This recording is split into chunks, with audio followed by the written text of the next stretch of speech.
جی ہاں، پمس میں آج جو علالصبح افسوسناک واقعہ رونما ہوا ہے، اس کے بعد والدین میں ایک تشویش پائی جا رہی ہے۔ بہت سے ایسے والدین ہیں جن کی یہاں پر بیٹیاں ہیں جو گائنی کیس کے لیے ہی یہاں پر آئی ہیں۔ ایک میرے ساتھ یہاں پر شہری موجود ہیں، وہ اپنی بیٹی کے لیے یہاں پر آئے ہیں اور ان کی بیٹی کی ڈلیوری ابھی ہونا ہے، حاملہ ہے۔ ان سے بات کرتے ہیں۔ السلام علیکم۔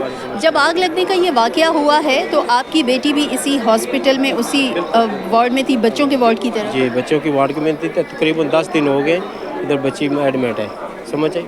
تو مجھے صبح گھر میں خبر آئی تو میں بس اس وقت بھگتا ہوا یہاں پر آیا تو کیا تو ابھی اس وارڈ میں انہوں نے شفٹ کر دیا کہ 11 جو عورتیں ہیں وہ مسلسل خطرناک ہیں، اس وجہ سے باقیوں کو تو ذہن کر دیا، کسی کو گھر بھیج دیا، کسی کو کیا۔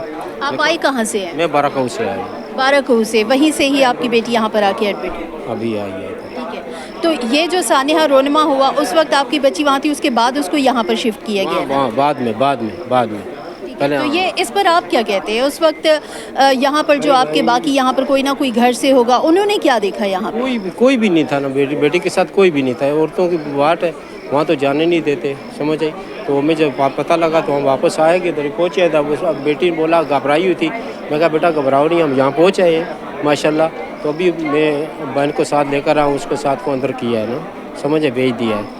تو کہتی ہے بھائی الحمدللہ ہم تو بچ گئے ہیں، لیکن لوگوں کے بچے جو ہیں بہت ضائع ہوں، وہ بھی ہمارے بچے ہیں جو کسی کے ضائع ہو گئے۔ اتنی محنت سے اگر کرتے ہیں، ماں اپنے پیٹ میں رکھتی ہے، تو اگر وہ ضائع ہو جائے ان کی غفلت کی وجہ سے ہو گئے تو یہ بری بات ہے نا۔ یہ بڑا ہمارا سب سے بڑا مین مسئلہ ہے کہ یہ ہمارا اسلام آباد کا مین اسپتال ہے پوری دنیا میں۔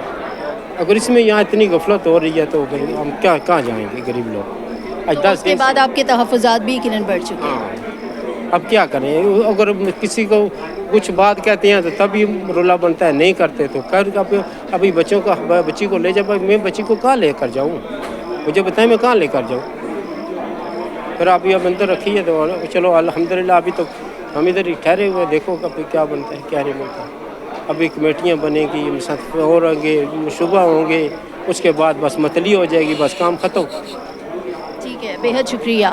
السلام علیکم، میں ہوں روزینہ علی اور بالکل یہاں پمز ہسپتال سے ہم آپ کو یہ تمام تر صورتحال بتا رہے ہیں۔ یہاں پر وہ والدین بھی ہیں جن کی بچیاں یہاں پر ڈلیوری کیسز کے لیے آئی ہوئی ہیں، اور وہ والدین بھی یہاں پر ہیں جنہوں نے آج اپنے نومولود بچوں کو کھو دیا ہے۔ یہاں پر ہر طرف بہت زیادہ رش ہے اور ہر طرف ایک تشویش ہے، ایک پریشانی ہے کہ پمز ہسپتال یہ وہ بڑا ہسپتال ہے جو جانا مانا جاتا ہے۔ یہاں پر صرف اسلام آباد سے نہیں بلکہ دیگر تمام شہروں سے، آیا وہ پنجاب ہو، سندھ ہو، بلوچستان، کشمیر یا خیبر پختونخوا، گلگت بلتستان، ہر طرف سے، ملک کے ہر کونے سے یہاں پر علاج معالجے کے لیے لوگ یہاں کا رخ کرتے ہیں، اور یہاں پر مانا جاتا ہے کہ جو بچے ہیں ان کا اچھا علاج ہوگا، بہتر علاج ہوگا۔ تاہم یہاں پر آج جو یہاں پر لوگ موجود ہیں وہ تشویش کا اظہار کر رہے ہیں، وہ پریشان ہیں، اور ان کا کہنا ہے کہ یہاں پر اگر یہ حالات ہیں تو پھر بھروسہ کیسے کیا جائے؟ ہم تو آتے ہیں کہ یہاں پر علاج معالجہ اچھا ہوگا، یہاں پر سہولیات بہتر ہیں،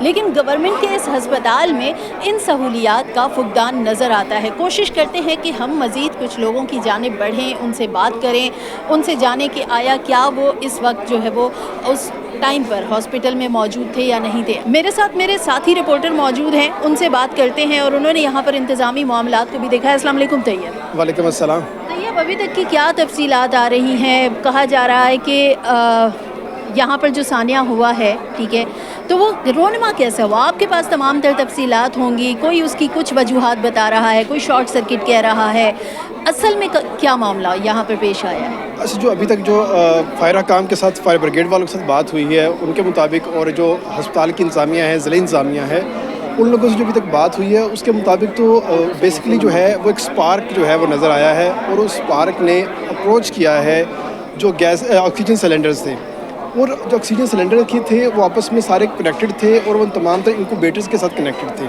تو وہاں سے جو آگ ہے ایرپٹ ہوئی ہے، اور اس نے ان تمام بچوں کو جو ان کے آکسیجن لگی ہوئی تھی اس کو اپروچ کیا، اور اس کے فوراً بعد ہی وہ تمام تر بچے جو ہیں وہ متاثر ہونا شروع ہوئے ہیں۔ اب تک کی اطلاعات جو ہے وہ یہی کہہ رہی ہیں، لیکن یہاں پہ سوالیہ نشان ایک اس چیز پہ آ جاتا ہے کہ آخر اس ٹائم پہ ہاسپٹل کا جو ٹیکنیکل سٹاف ہے، جو کہ الیکٹریشین تھے یا دیگر ٹیکنیشینز تھے، وہ کہاں پر تھے؟ اگر اس طرح کی کوئی ایمرجنسی ہو گئی تھی تو اس کا پلان بھی کیا تھا؟ ایمرجنسی لائٹ آن نہیں ہوئی، کیونکہ جو موقع پہ موجود لوگ ہیں، جو سٹاف ہے، انہوں نے بتایا ہے کہ جیسے ہی آگ لگی اس کے فوراً بعد جو نرسری تھی وہاں پر بجلی چلی گئی تھی اور ہمیں کچھ نظر نہیں آ رہا تھا۔ اس دوران ہمیں جو بچہ ملا ہم نے اس کو بچانے کی کوشش کی۔ اب آپ کو پتہ ہے کہ جو انکوبیٹر کے اندر بچہ ہوتا ہے وہ بڑا ہی میزریبل ہوتا ہے، اس کو آکسیجن بھی لگی ہوتی ہے، اس کو آئی وی بھی لگی ہوتی ہے، اس کو ٹیوبز بھی لگی ہوتی ہیں، اور تو اندھیرے کے اندر اتنے چھوٹے چھوٹے بچوں کی تمام تر چیزیں ریموو کرنا آسان کام نہیں ہوتا۔ تو یہ ایک بہت بڑا فلاح ہے ہاسپٹل کی انتظامیہ کے حساب سے کہ وہاں پر ایمرجنسی کا کوئی پلان ہی موجود نہیں تھا، وہاں پر ایمرجنسی لائٹ جو ہے وہ موجود نہیں تھی، وہاں پر بچوں کو بچانے کے حوالے سے جو چیزیں ہیں وہ وہاں پر موجود نہیں تھی۔ یہ بھی کہا جا رہا ہے طیب کہ ایمرجنسی جو فائر سیفٹی ایکوپمنٹ ہے ان کا بڑا فقدان ہے، جبکہ یہاں پر ہم نے دیکھا کہ ڈاکٹر طارق فضل چودھری جب یہاں پر آئے ہیں اور ان کا کہنا ہے جی تمام تر انتظامات تھے، فائر سیفٹی ایکوپمنٹ بھی تھے، لیکن ان چیزوں کا یہاں پر ایک بڑا فقدان نظر آیا ہے۔ یہاں پر ایسے اگر انتظامات ہوتے تو یقیناً یہ سانحہ جو ہے وہ رونما نہ ہوتا۔ کچھ شہری موجود ہیں مزید، ان سے چاہیں گے کہ اگر وہ بات کریں۔ آپ یہاں پر تھے اس وقت؟ نہیں، میں یہاں پہ نہیں تھا، میں بہت لیٹ پہنچا ہوں۔ آپ کا یہاں پر کون تھا؟ یہاں پہ ایک اور بندہ مجھے ملا تھا 7:30 بجے، میں ادھر آیا ہوں، اس نے کہا میرا بچہ جو ہے نا ایڈمٹ کیا تھا اوپر شیشے میں بند، 10 دن کا ہوا۔ تو وہ کہہ رہا ہے جب میں یہاں سے بھاگا وہ دروازے بند تھے، تو کہہ رہے کہ 2 بچے جو ہے نا انہوں نے ریسکیو کیا تو وہ جلے ہوئے تھے تو نکال رہے تھے وہاں سے، پھر انہوں نے اسٹاف جو جتنے بھی ہے نا انہوں نے باہر نکال دیا، کہہ رہے کہ آپ آگے نہ جاؤ، دھواں بھی تھا، وہ آگ بھی لگی تھی۔ یہ بڑا المیہ ہے کہ شیشے بھی بند کیے گئے، دروازے بند ہیں۔ ریسکیو آپریشن میں یقیناً پھر بہت اور زیادہ مشکلات کا سامنا تو کرنا پڑے گا۔ یہاں پر ڈاکٹر طارق فضل چودھری نے یہ بتایا تھا کہ 6 بچے جو تھے وہ حوالے کر دیے گئے تھے، لیکن اس کے بعد مزید 2 میتیں والدین کے حوالے کر دی گئی ہیں، اور یہ بھی انہوں نے کہا کہ کچھ ایسے بچے ہیں جو مکمل طور پر مسخ شدہ نظر آتے ہیں۔ ہمارے ہیلتھ رپورٹر بابر شہزاد ترک بھی یہاں پر موجود ہیں، تو میں چاہوں گی کہ بابر صاحب کو اپنے ساتھ لے لیتے ہیں۔ السلام علیکم بابر صاحب۔ وعلیکم السلام روزینہ۔ آپ مجھے بتائیں کہ آپ صبح سے اس معاملے کو دیکھ رہے ہیں اور یہاں پر جو صورتحال پیش ہوئی ہے، آپ پمز کے اکثر بڑی باریک بینی سے اس کی تمام تر جو بھی رپورٹنگ ہوتی ہے وہ کرتے ہیں، کیا جن انتظامات کا ذکر ڈاکٹر طارق فضل چودھری نے کیا کہ یہاں پر تمام فائر سیفٹی ایکوپمنٹ بھی تھے، ہم نے بڑی توجہ دی، یہاں پر انتظامات ٹھیک تھے، لیکن انتظامیہ کی غفلت ہو سکتی ہے، آپ کیا سمجھتے ہیں؟ دیکھیے دنیا بھر میں یہ رویہ ہوتا ہے کہ جب بھی کوئی سانحہ ہوتا ہے تو اس کے بعد فوری طور پر اپنی کمزوریوں کا جائزہ لیا جاتا ہے، ادارہ جاتی طور پر اس کے بعد ریفارمز کی جاتی ہیں تاکہ آئندہ جو ہے وہ اس قسم کی صورتحال نہ ہو۔ لیکن ہمارے یہاں کا مزاج یہ ہے کہ جب بھی کوئی سانحہ ہوتا ہے تو فوری طور پر اپنے فیس سیونگ کے لیے اپنی ایڈوکیسی کی جاتی ہے اور کہا جاتا ہے کہ ہماری جانب سے کوئی غفلت نہیں کی گئی ہے۔ غفلت یہاں پر ہوئی ہے، ببانگ دول ہوئی ہے، کھلے عام ہوئی ہے، اس کو تسلیم نہ بھی کیا جائے تو تب بھی حقیقت تبدیل نہیں ہوگی۔ وہ غفلت کیا تھی؟ وہ غفلت یہ تھی کہ سیکیورٹی کے نام پر بچے چوری نہ ہوں، اس نام پر جو ایگزٹ تھا، جو حفاظتی راستے تھے جن کو کسی بھی آگ کی صورتحال کے دوران جہاں سے نکلنا تھا وہ راستہ تالا لگا کر بند کیا گیا تھا۔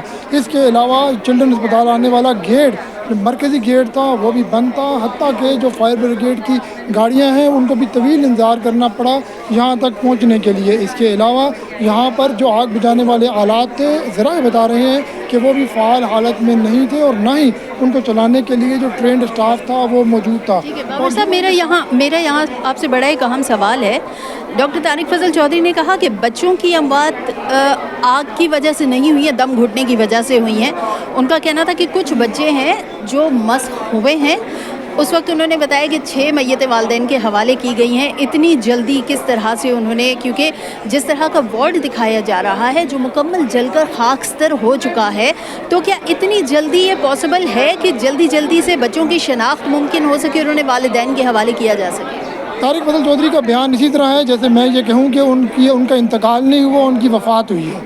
معاملہ یہ ہے کہ آگ لگنے سے، دھوئیں سے، دم گھٹنے سے ان کا انتقال ہوا ہے یا آگ لگنے سے جھلس کر وہ جاں بحق ہوئے ہیں۔ بات یہ ہے کہ بچے اس دنیا سے چلے گئے ہیں،